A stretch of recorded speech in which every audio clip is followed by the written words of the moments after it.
A customer decides to use large servers to load balance a mix of large and small virtual machines. Each server has GB of RAM and quad-core CPUs. There are virtual machines, of which use GB of virtual memory and CPU each, and the remaining use GB and VPS each. What two issues will the customer likely discover when one of the servers fails? Option A.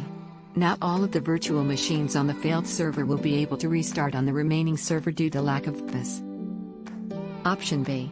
Not all of the virtual machines on the failed server will be able to restart on the remaining server due to lack of memory.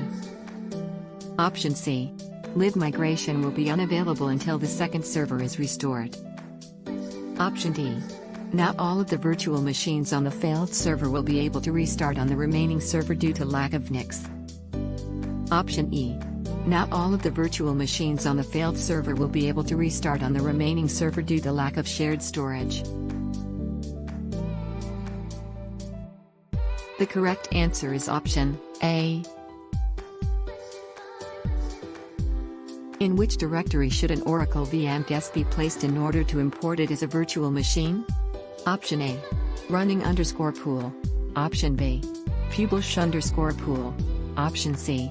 Seed_pool. Option D. ISO_pool. Option E. Shared disk. The correct answer is option C. What two steps are required to ensure that virtual machines fail over to a new server when their current server goes down? Option A. Ensure that the Oracle VM Manager is always available by installing Oracle Clusterware. Option B. Turn on high availability mode in the server pool. Option C.